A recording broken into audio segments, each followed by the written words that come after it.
os céus, manifesta a glória de Deus, e o firmamento anuncia as obras de suas mãos.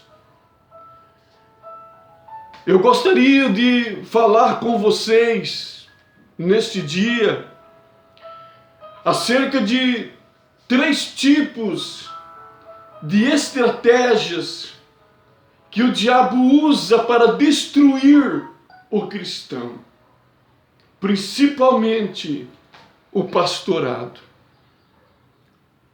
A própria Bíblia diz que fere-se o pastor e o rebanho se dispersará. E Satanás, ele é astuto, ele é esperto, ele é um ser inteligente. E ele tem procurado e tem usado todos os seus artifícios para destruir os ministros do Senhor.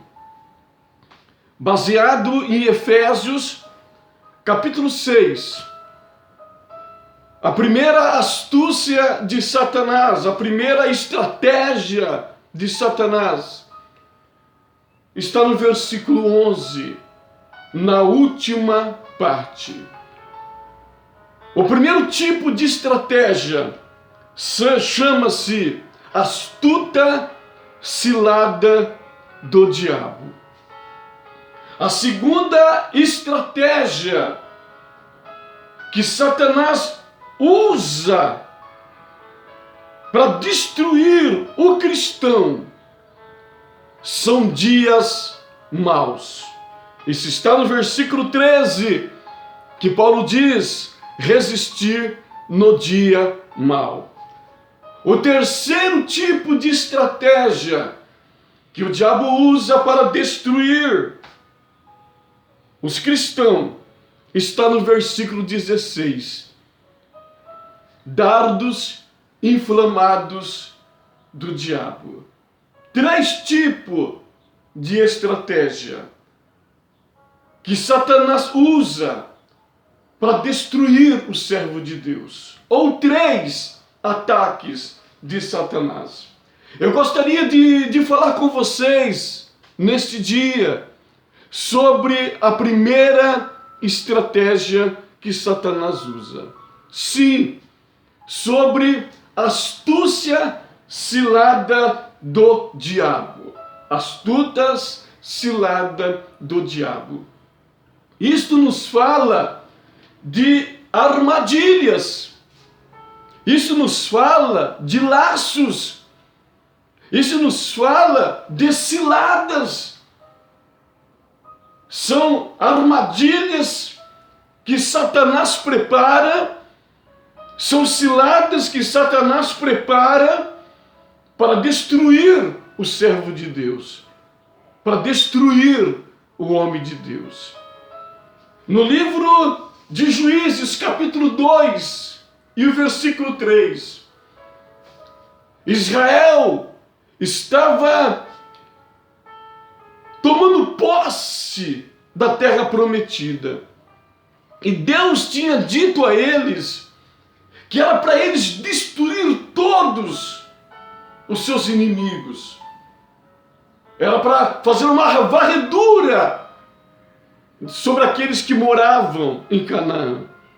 Só que Israel resolve não fazer. Então o anjo do Senhor, como se fosse o próprio Deus, em Juízes capítulo 2, versículo 3, vem e disse para ele o seguinte: os seus deuses vos serão como laços. Deus estava dizendo a eles que os deuses daqueles povos que eles não destruíram ia servir de laços para eles. Em 1 Timóteo capítulo 3, versículo 7, diz o seguinte: para que não caiam no laço e na afronta do diabo. Não neófito, não menino, não criança, para que não caia em laço e afronta do diabo. Mas é o seguinte: quando nós pensamos em armadilhas, quando nós pensamos em laços, em ciladas. Nós já imaginamos o quê? Que para qualquer armadilha precisa de isca. E geralmente, isso todos nós sabemos, que o caçador, o passarinheiro, como diz no livro de Salmos, eles colocam isca, ou iscas mortas, ou iscas vivas, para, com mais facilidade, ele se assegurar de que a presa vai cair no laço. Para se assegurar de que a presa será raptada fácil. Então o passarinheiro, então aqui o caçador, ele coloca iscas. E é justamente sobre o que eu quero falar neste dia. Sobre 3 tipos de isca que Satanás usa. E ele coloca sobre a armadilha, ele coloca na armadilha, ele coloca no laço, ou isca morta, ou isca viva. Para que com facilidade ele possa capturar a sua presa. E o seu objetivo seja verdadeiro. Esses 3 tipos de isca que Satanás ele usa. Tem muito mais tipos de isca, mas eu quero falar sobre 3. Muito forte, muito forte. E são 3 tipos de isca que Satanás ele tem usado. E isto não é novidade a nenhum de nós. Não é novidade. Mas Satanás ele tem pegado muitos homens, muitos pastores, evangelistas e diáconos, homens que tinham ministérios promissores, foram derrotados por Satanás. Está em Efésios, 1 Efésios capítulo 6, do versículo 3 ao versículo 5, está a primeira isca de Satanás. E a primeira isca que Satanás usa, e uma das iscas que Satanás usa, é a fama, é o poder, é a glória. Alguém diz, para descobrir o que há no coração de um homem, dê-lhe poder para ele. Então descobriremos o que há nesse coração. A primeira isca que ele usa é a fama. Porque nós somos inclinados a isto. Satanás foi destruído justamente em cima disto. Do poder, da fama, da glória. Deus o investiu, Lúcifer, de uma glória imensurável, de uma virtude gloriosa. Era um anjo que dá-nos a impressão que mais brilhava nos céus. Era Lúcifer. Eu percebo e dá a entender no livro de Isaías que quando Lúcifer, não era Satanás ainda, era o anjo luz, quando ele andava, as músicas fluíam dele, a adoração fluía dele, cada passo que ele dava, a música fluía daquele anjo. E ele se julgou tão famoso, tão poderoso, que já se julgava superior a Deus. Subirei acima das mais altas nuvens e serei semelhante ao Altíssimo. E todos nós sabemos o final que ele teve, o fim que ele teve. Meu irmão, minha irmã, cuide-se com orgulho. Cuide-se com egoísmo, cuide-se com a fama. Pastor, é pecado ser famoso? Não. A Bíblia diz que a fama de Jesus crescia cada dia mais e mais. A fama do Senhor Jesus aumentava todos os dias. Mas devemos ser vigilantes, devemos ser prudentes. Essa é uma das iscas. Na vida de Davi eu percebo o seguinte: Davi foi aquele homem que começou lá de baixo, e a vida dele foi de uma ascendência gloriosa. Ele ascendeu, sabe? Eu vejo Davi, o início do reinado dele, ele correndo, ele marchando, e aí ia para a guerra, saía para a guerra, ia para a guerra, entrava em guerra e vencia aqui, vencia ali. Um homem guerreiro. E eu percebo Davi subindo. E o perigo, irmãos, e o mais perigoso é lá em cima. De repente, Davi lá no alto, no seu apogeu, ostentando já tudo que tinha. O seu exército vai para a guerra, ele sendo homem guerreiro, ele resolve ficar em casa. E aí lá no alto, a fama nos leva à altura, mas lá em cima é perigoso. Lá em cima é perigoso. E foi lá no alto que Davi olha para baixo e vê uma das iscas de Satanás e perde. E passa a ser justificado, justiçado por Deus. Pecou. Então nós devemos tomar cuidado com a fama. É uma das iscas de Satanás.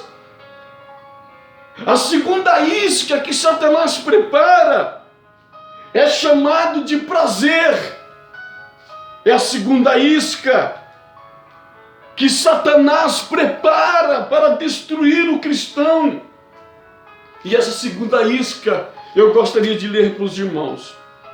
Mas é grande ganho a piedade com contentamento, porque nada trouxemos para este mundo, e manifesto é que nada podemos levar dele.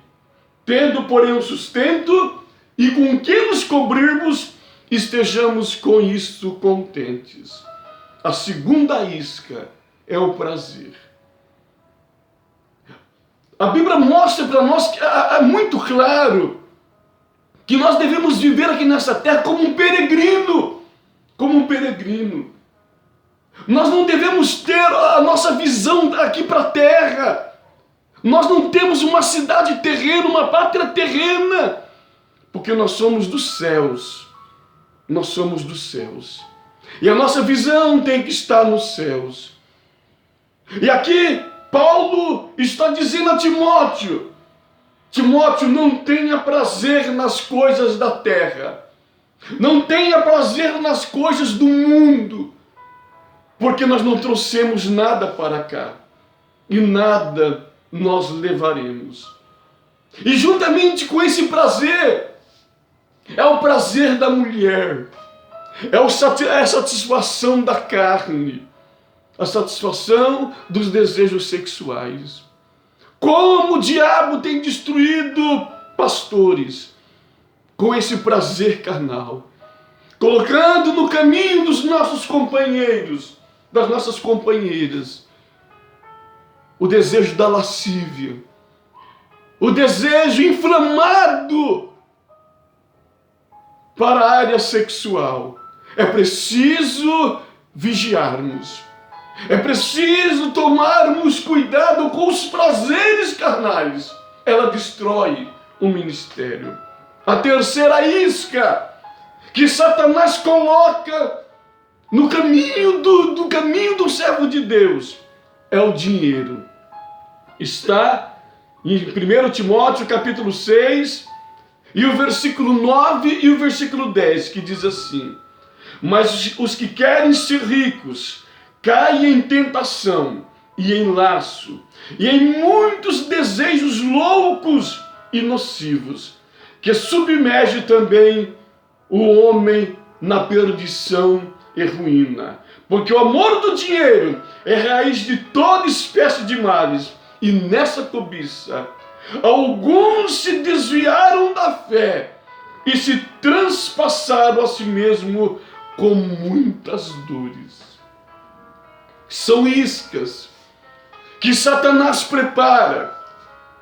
Ele arruma além da armadilha, só armadilha. É difícil para capturar a presa, mas junto com a armadilha, ele coloca iscas para atrair o animal, para atrair a presa. E a presa vai inocentemente para desfrutar daquela isca. Então, meus irmãos, que possamos sermos prudentes, vigilantes contra essas iscas que Satanás tem procurado colocar no nosso caminho. A isca chamada fama, a isca chamada prazer e a isca chamada dinheiro. No afã de querer se tornarem ricos, poderosos, tem perdido a sua alma.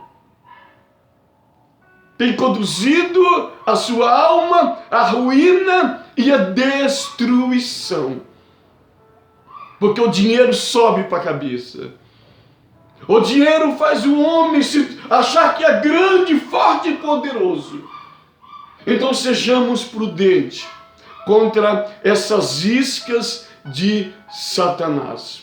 No versículo 11, Paulo diz: mas tu, ó homem de Deus, foge dessas coisas. Foge dessas coisas. Fuja, meu irmão. Não se preocupe com a fama. Não se preocupe com o prazer. Não se preocupe com o dinheiro. Deus dará, se for da vontade dele. Se não, sejamos felizes com aquilo que Deus tem colocado em nossa vida. Um abraço a todos vocês. Que o Senhor